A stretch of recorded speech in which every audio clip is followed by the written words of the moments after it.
All right, so I thought, Jesse, we should do a habit tune-up segment. We've been doing these off and on. I think people have been enjoying them.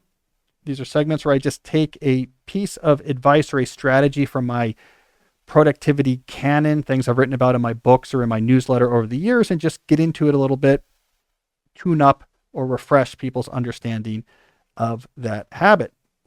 So in today's habit tune-up, I want to talk about the corner marking method for taking book notes. So the general topic here is taking notes on the books you read. Now, before we get into the specifics of what I do, we got to make it clear that there are two general schools of thought among those who think about reading. Two different schools of thought about the role note-taking should play when you are reading books. Now, these are my names, but I think most people would agree with these general categories. The first is what I call the Zettelkasten school of thought.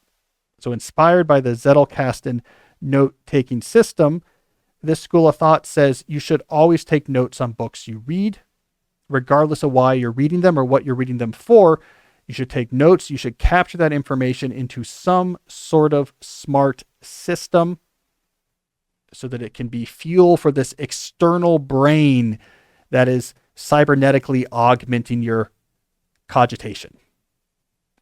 So if you're a big Zettelkasten, for example, adherent, you would be putting notes on in Rome or in Obsidian or in, what's the other one? Notion.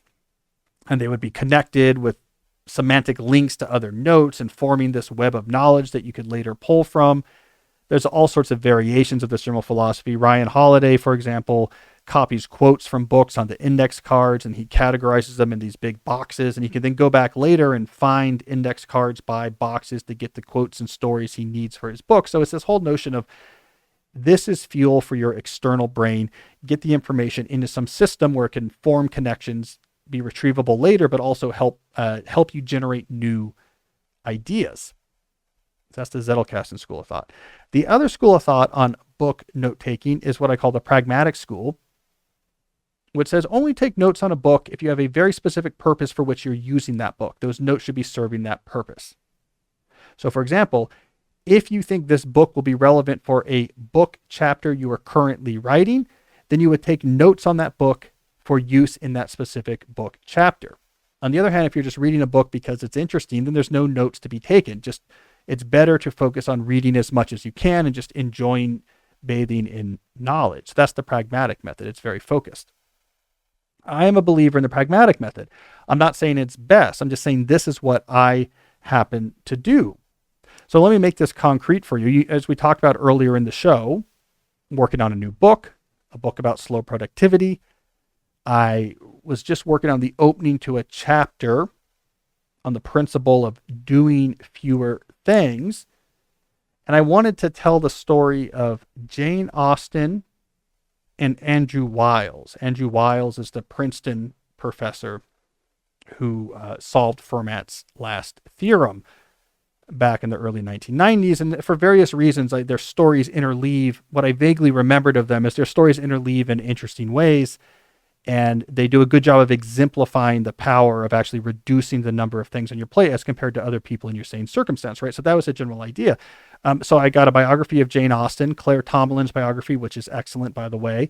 And I got a book on Fermat's last theorem, Simon Singh's book, Fermat's Enigma, which tells the whole story of Andrew Wiles. It also tells the whole story of Fermat and etc. But it's the most comprehensive story of Andrew Wiles and his tackling of the proof.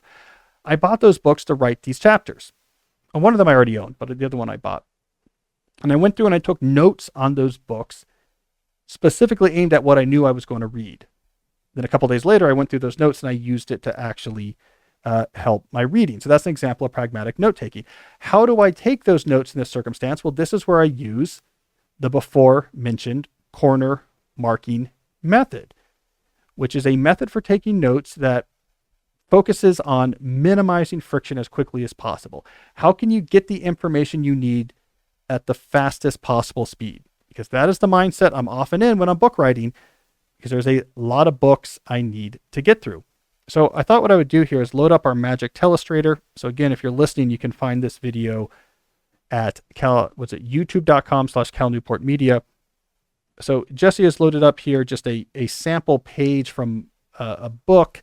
This is a page from our friend Greg McEwen's book, Effortless. And I'm just going to use the marking tools to actually show you what my marks look like. All right, so over here on the right, we see a sample page. If there's something in this page that I think is relevant, I put a slash in the corner. So imagine that slash I just drew is in the corner of the page. Why in the corner? Because when you're flipping through the book, you can quickly identify which pages have those slashes. It's right there in the upper right corner or the upper left corner. So you can very quickly identify where you have information. All right, and then what I do on the actual page is very simple. When I find something that's relevant, I'll do one of two things. I'll either bracket, so I'll bracket off a paragraph. At least I'll try to. So for those who are watching online, you can watch me struggle with the pen. So again, I'm just bracketing on the outside a paragraph that I think is relevant. I'm not writing commentary about it. I'm not writing down why I think it's important. I'm not putting a lot of notes down. I trust my brain that when it sees that bracketed paragraph later, it'll know why. The other thing I'll do is underline. So like here, I'm underlining if there's like a name or something that seems important, or a sentence I particularly like, or it's a sentence in the middle of a paragraph. I don't want to bracket a whole line. I want to get the sentence. I'll underline it. That's really about it. Now, there's two other exceptional things I will do with corner marking. Since I know why I'm taking notes, I know why I'm taking the notes. If there is a passage that I think is just a home run, perfect type of thing I'm looking for, it's not background, not example, but like this is what I'm looking for, I'll put a star. And for those watching at home, will see that I drew a perfectly symmetrical star there and are impressed by my graphic design skills. And then I'll often then star the corner. So now when I'm flipping through, if I see a star in the corner, then I say, oh, that's the page with the really good stuff. So I can get to that really quickly. And the only other thing I'll sometimes do in corner marking is occasionally I'll be looking at an argument I think is important that I want to remember. Often arguments in books will be in multiple parts. It'll say, here are the 3 reasons why, whatever, this method doesn't work. And so in that case, I'll actually draw numbers next to those reasons where they show up. So then I can very quickly know that all of these things I've numbered are part of the same argument. So maybe I have a 1 somewhere and a 2 somewhere else, etc. Okay, that's it. So it's dead simple with no commentary, nothing copied into another system, no note cards going into a box. Now, I can tell you from experience, I'm on my 8th book now. Your brain remembers things. So if you flip through these things and you see underlined passages, you see bracketed passages, you see numbered pieces of arguments, your brain is really good at being like, oh, that's really interesting. How can we use that? How is that relevant? And it figures it out. Right? You don't have to treat your future brain like it's going to somehow be significantly impaired and need to be helped along a lot. If you're writing a chapter about doing fewer things and you come to a bracketed off paragraph in a Jane Austen biography about the way that her sister Cassandra and her mother were helping her taking chores off her plate after they moved to Chowton House in the early 19th century, you know why that's relevant. You don't have to write a note to yourself about it. So it's a very low friction approach, but it works very well. So like over 2 days, I read the Austen book, I marked it up. Then a couple days later, I was writing. It took me about 5 minutes to go through every corner mark page and skim the bracketed and underlined line. So in 5 minutes, I have queued up in my brain everything relevant about Jane Austen, and it's right there in my working memory, and I can pull the right lines I need for the thing I'm writing. In the moment, the system works really well. The overhead is minimal. I have relied on it for a long time. The only other cool thing I'll say about this system is that if you mark up a book for one project, and I know this from experience, and you come back to that book many years later, probably what you marked is still the most relevant stuff for whatever you're working on. It's the stuff that's interesting to you and the type of things you normally work on. So I will often go back to already marked books and go through and say, this is all the cool stuff I need anyways, and it'll be relevant to another project I do. Now, something people are worried about is defacing books. I want you to get over that. All right. Books are incredibly efficient but rich, compressed collections of knowledge. The whole point, and I'm talking nonfiction here, the whole point is to make use of that knowledge, to make functional the knowledge in that book. So adding your markings is part of you decompressing, extracting, and putting into use all of the knowledge captured in this codex. Now, what if you mark up a book for one reason, and now you have a completely different reason why you need the book, and these marks are no longer relevant? Here's my suggestion. Get ready to clutch your pearls. Buy another copy of the book. We treat books too preciously. You're not buying a car here. It costs $15. You should buy more books. I have already bought, let's make this concrete. For this one chapter I'm writing in Slow Productivity, I have already bought 7 books as part of my research for this. And I am 3 out of 6. So about halfway through. So I'll probably end up buying, 10 books, maybe an even dozen. That's $300 or $400 well spent if I get 10,000 really good words out of it. I mean, well, for the price of lunch at Panera, you could have the polished, compressed wisdom of a scholar who spent 20 years working on a topic. I mean, it's the best bargain in town. We should buy more books. And obviously, as an author, I have a bias here, but we should buy books, mark up books, buy other copies of books. I'll buy second copies of books.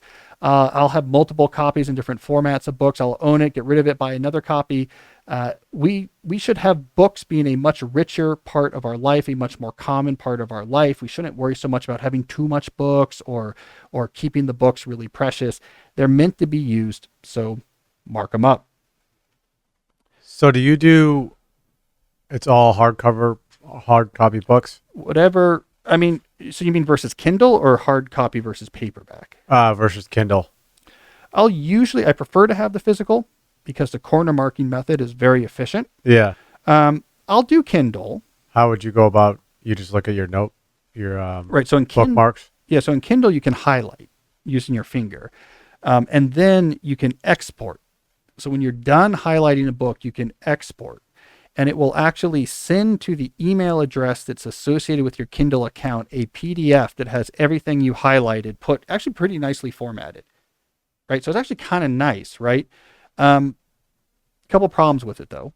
The 25% or something? Well, so some books will correlate Kindle locations with page numbers in an actual printed edition. Some don't. So I do not like, and my copy editors and fact checkers do not like when I'm trying to cite something from a book and all you have is a Kindle location, right? So I think that's problem number one. Some books don't have this problem. Some do. I mean, there's ways around it.